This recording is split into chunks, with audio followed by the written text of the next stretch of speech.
eu, irmãos, quando fui ter convosco, anunciando-vos o testemunho de Deus, não fui com sublimidade de palavras ou de sabedoria, porque nada me propus saber entre vós, senão a Jesus Cristo, e este crucificado.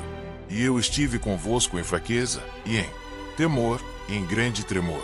E a minha palavra, e a minha pregação, não consistiram em palavras persuasivas de sabedoria humana, mas em demonstração de espírito e de poder, para que a vossa fé não se apoiasse em sabedoria dos homens, mas no poder de Deus.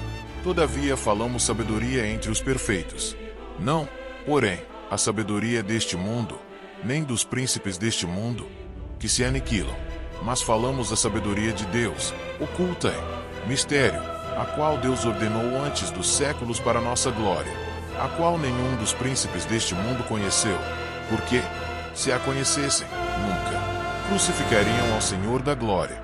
Mas, como está escrito, as coisas que o olho não viu, e o ouvido não ouviu, e não subiram ao coração do homem, são as que Deus preparou para os que o amam.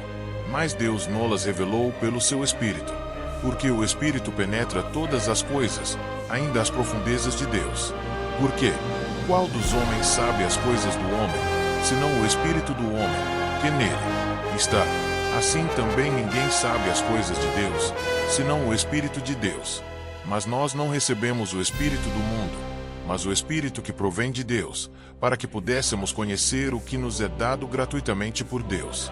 As quais também falamos, não com palavras que a sabedoria humana ensina, mas com as que o Espírito Santo ensina, comparando as coisas espirituais com as espirituais. Ora, o homem natural não compreende as coisas do Espírito de Deus, porque lhe parecem loucura, e não pode entendê-las, porque elas se discernem espiritualmente. Mas o que é espiritual discerne bem tudo, e ele de ninguém é discernido. Porque quem conheceu a mente do Senhor, para que possa instruí-lo? Mas nós temos a mente de Cristo. E eu, irmãos, não vos pude falar como a espirituais, mas como a carnais, como a meninos em Cristo. Com leite vos criei, e não com carne, porque ainda não podíeis, nem tampouco ainda agora podeis, porque ainda sois carnais. Pois, havendo entre vós inveja, contendas e dissensões, não sois porventura carnais, e não andais segundo os homens. Porque, dizendo um, eu sou de Paulo, e outro, eu de Apolo, porventura não sois carnais. Pois, quem é Paulo, e quem é Apolo, senão ministros pelos quais crestes, e conforme o que o Senhor deu a cada um? Eu plantei, Apolo regou, mas Deus deu o crescimento. Por isso, nem o que planta é alguma coisa, nem o que rega, mas Deus, que dá o crescimento. Ora, o que planta e o que rega são um, mas cada um receberá o seu galardão segundo o seu trabalho. Porque nós somos cooperadores de Deus, vós sois lavoura de Deus e edifício de Deus, segundo a graça de Deus que me foi dada. Pus eu, como sábio arquiteto, o fundamento, e outro edifica sobre ele. Mas veja, cada um como edifica sobre ele, porque ninguém pode pôr outro fundamento além do que já está posto, o qual é Jesus Cristo. E se alguém sobre este fundamento formar um edifício de ouro, prata, pedras preciosas, madeira, feno, palha, a obra de cada um se manifestará. Na verdade, o dia a declarará, porque pelo fogo será descoberta, e o fogo provará qual seja a obra de cada um. Se a obra que alguém edificou nessa parte permanecer, esse receberá galardão. Se a obra de alguém se queimar, sofrerá detrimento, mas o tal será salvo, todavia como pelo fogo. Não sabeis vós que sois o templo de Deus e que o Espírito de Deus habita em vós? Se alguém destruir o templo de Deus, Deus o destruirá, porque o templo de Deus, que sois vós, é santo. Ninguém se engane a si mesmo. Se alguém dentre vós se tem por sábio neste mundo, faça-se louco para ser sábio, porque a sabedoria deste mundo é loucura diante de Deus, pois está escrito, ele apanha os sábios na sua própria astúcia. E outra vez, o Senhor conhece os pensamentos dos sábios, que são vãos. Portanto, ninguém se glorie nos homens, porque tudo é vosso, seja Paulo, seja Apolo, seja Cefas, seja o mundo, seja a vida, seja a morte, seja o presente, seja o futuro, tudo é vosso, e vós de Cristo, e Cristo de Deus. Que os homens nos considerem como ministros de Cristo, e dispenseiros dos mistérios de Deus. Além disso, requer-se dos dispenseiros que cada um se ache fiel. Todavia, a mim muito pouco se me dá de ser julgado por vós, ou por algum juízo humano, nem eu tampouco a mim mesmo me julgo. Porque em nada me sinto culpado, mas nem por isso me considero justificado, pois quem me julga é o Senhor. Portanto, nada julgueis antes de tempo, até que o Senhor venha, o qual também trará à luz as coisas ocultas das trevas, e manifestará os desígnios dos corações. E então cada um receberá de Deus o louvor. E eu, irmãos, apliquei estas coisas, por semelhança, a mim e a Apolo, por amor de vós, para que nós aprendais a não ir além do que está escrito, não vos ensoberbecendo a favor de um contra outro. Por quê? Quem te faz diferente? E que tens tu, que não tenhas recebido? E, se o recebeste, por que te glórias, como se não o houveras recebido? Já estais fartos, já estais ricos, sem nós reinais, e quisera reinasseis para que também nós viéssemos a reinar convosco. Porque tenho para mim, que Deus a nós, apóstolos, nos pôs por últimos, como condenados à morte, pois somos feitos espetáculo ao mundo, aos anjos e aos homens. Nós somos loucos por amor de Cristo, e vós, sábios em Cristo, nós fracos, e vós fortes, vós ilustres, e nós vis. Até esta presente hora sofremos fome e sede, e estamos nus, e recebemos bofetadas, e não temos pousada certa, e nos afadigamos, trabalhando com nossas próprias mãos. Somos injuriados, e bendizemos, somos perseguidos, e sofremos, somos blasfemados, e rogamos, até ao presente. Temos chegado a ser como lixo deste mundo, e como a escória de todos. Não escrevo estas coisas para vos envergonhar, mas admoesto-vos como meus filhos amados. Porque ainda que tivesseis 10.000 aios em Cristo, não teríeis, contudo, muitos pais, porque eu pelo Evangelho vos gerei em Jesus Cristo. Admoesto-vos, portanto, a que sejais meus imitadores. Por esta causa vos mandei Timóteo, que é meu filho amado, e fiel no Senhor, o qual vos lembrará os meus caminhos em Cristo, como por toda a parte ensino em cada igreja. Mas alguns andam ensoberbecidos, como se eu não houvesse de ir ter convosco. Mas em breve irei ter convosco, se o Senhor quiser, e então conhecerei, não as palavras dos que andam ensoberbecidos, mas o poder. Porque o reino de Deus não consiste em palavras, mas em poder. Que quereis? Irei ter convosco com vara ou com amor e espírito de mansidão. Geralmente se ouve que há entre vós fornicação, e fornicação tal, que nem ainda entre os gentios se nomeia, como é haver quem possua a mulher de seu pai. Estais ensoberbecidos, e nem ao menos vos entristecestes por não ter sido dentre vós tirado quem cometeu tal ação. Eu, na verdade, ainda que ausente no corpo, mas presente no espírito, já determinei, como se estivesse presente, que o que tal ato praticou, em nome de nosso Senhor Jesus Cristo, juntos vós e o meu espírito, pelo poder de nosso Senhor Jesus Cristo, seja este tal entregue a Satanás para a destruição da carne, para que o espírito seja salvo no dia do Senhor Jesus. Não é boa a vossa jactância. Não sabeis que um pouco de fermento faz levedar toda a massa? Alempai-vos, pois, do fermento velho, para que sejais uma nova massa, assim como estáis sem fermento. Porque Cristo, nossa Páscoa, foi sacrificado por nós.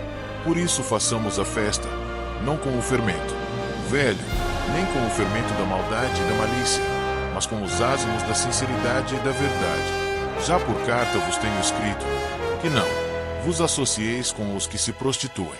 Isto não quer dizer absolutamente com os devassos deste mundo, ou com os avarentos, ou com os roubadores, ou com os idólatras, porque então vos seria necessário sair do mundo. Mas agora vos escrevi que não vos associeis com aquele que, dizendo-se irmão, for devasso, ou avarento, ou idólatra, ou maldizente, ou beberrão, ou roubador. Com o tal nem ainda comais. Por quê?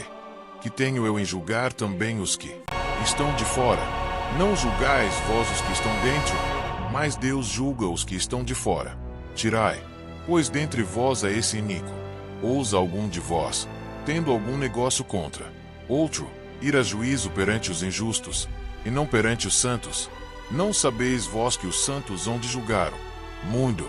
Ora, se o mundo deve ser julgado por vós, sois porventura indignos de julgar as coisas mínimas? Não sabeis vós que havemos de julgar os anjos? Quanto mais as coisas pertencentes a esta vida.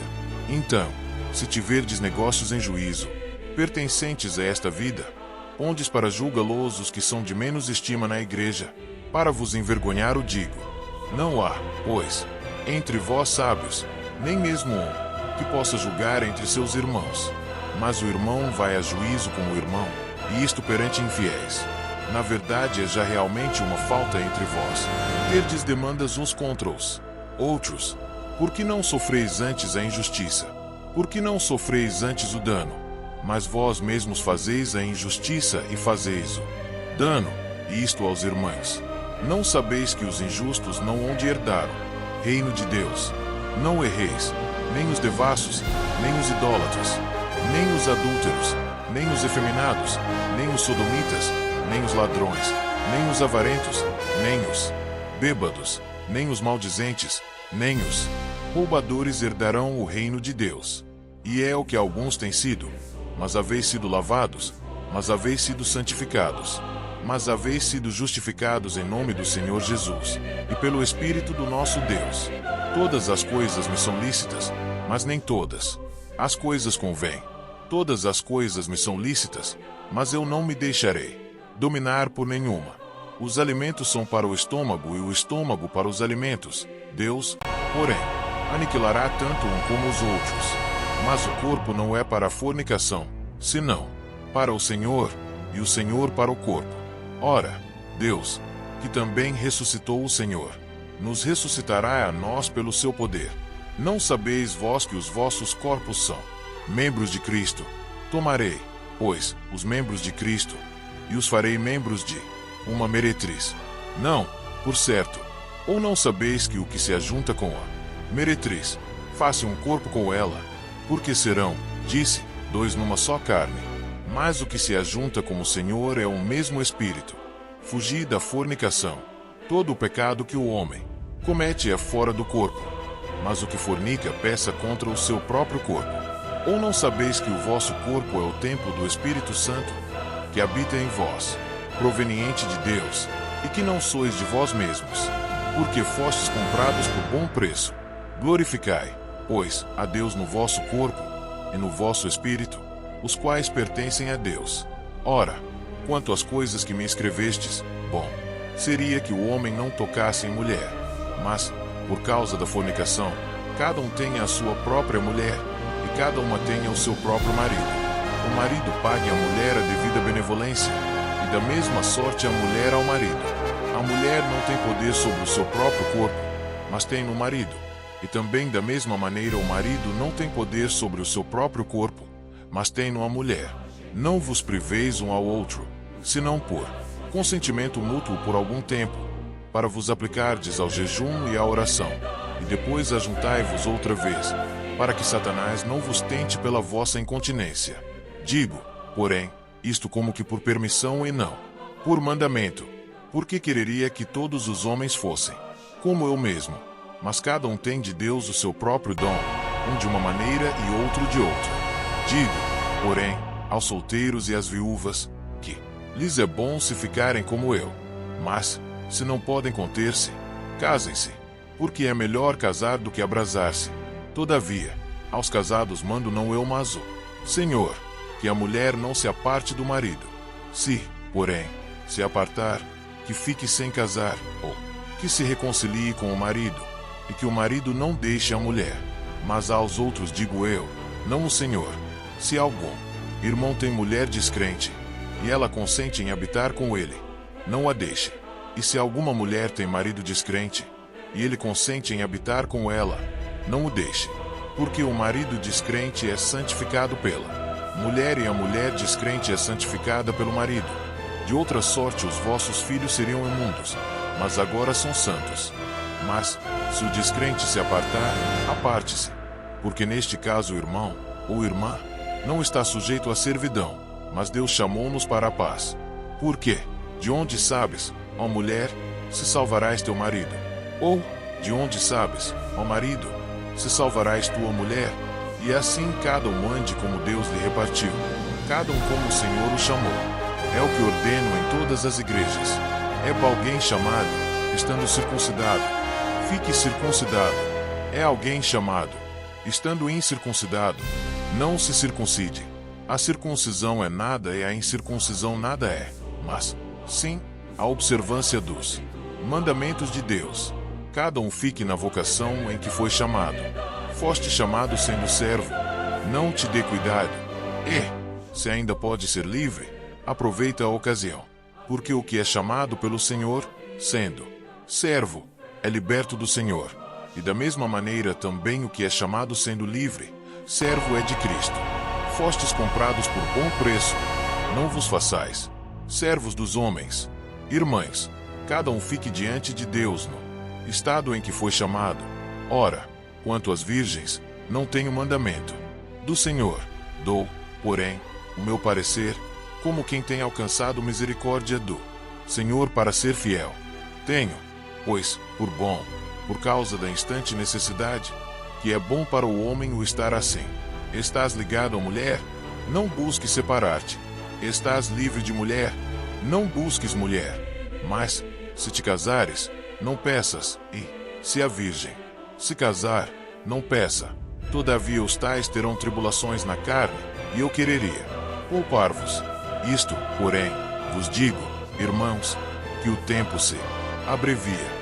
O que resta é que também os que têm mulheres sejam como se não as tivessem, e os que choram, como se não chorassem, e os que folgam, como se não folgassem, e os que compram, como se não possuíssem, e os que usam deste mundo, como se dele não usassem, porque a aparência deste mundo passa, e bem quisera eu que estivesse sem cuidado. O solteiro cuida das coisas do Senhor, em como há de agradar ao Senhor, mas o que é casado cuida das coisas do mundo, em como há de agradar à mulher. A diferença entre a mulher casada e a virgem. A solteira cuida das coisas do Senhor para ser santa, tanto no corpo como no espírito. Porém, a casada cuida das coisas do mundo, em como há de agradar ao marido. E digo isto para proveito vosso, não para vos enlaçar, mas para o que é decente e conveniente, para vos unirdes ao Senhor sem distração alguma. Mas, se alguém julga que trata indignamente a sua virgem, se tiver passado a flor da idade, e se for necessário, que faça o tal que quiser, não peça, casem-se. Todavia o que está firme em seu coração, não tendo necessidade, mas com poder sobre a sua própria vontade, se resolveu no seu coração guardar a sua virgem, faz bem, de sorte que, o que a dá em casamento faz bem, mas o que não a dá em casamento faz melhor.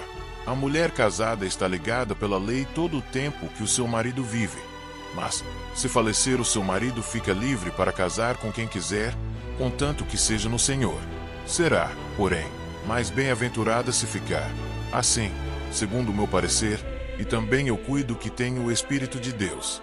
Ora, no tocante às coisas sacrificadas aos ídolos, sabemos que todos temos ciência. A ciência incha, mas o amor edifica. E se alguém cuida saber alguma coisa, ainda não sabe como convém saber. Mas, se alguém ama a Deus, esse é conhecido dele. Assim que, quanto ao comer das coisas sacrificadas aos ídolos, sabemos que o ídolo nada é no mundo, e que não há outro Deus, senão um só. Porque, ainda que haja também alguns que se chamem deuses, quer no céu quer na terra, como há muitos deuses e muitos senhores, todavia para nós há um só Deus, o Pai, de quem é tudo e para quem nós vivemos, e um só Senhor, Jesus Cristo, pelo qual são todas as coisas, e nós por ele. Mas nem em todos há conhecimento, porque alguns até agora comem, com consciência do ídolo, coisas sacrificadas ao ídolo, e a sua consciência, sendo fraca, fica contaminada. Ora, a comida não nos faz agradáveis a Deus, porque, se comemos, nada temos de mais, e se não comemos, nada nos falta. Mas vede que essa liberdade não seja de alguma maneira escândalo para os fracos. Porque, se alguém te vir a ti, que tens ciência, sentado à mesa no templo dos ídolos, não será a consciência do que é fraco induzida a comer das coisas sacrificadas aos ídolos? E pela tua ciência perecerá o irmão fraco, pelo qual Cristo morreu. Ora, pecando assim contra os irmãos, e ferindo a sua fraca consciência, pecais contra Cristo.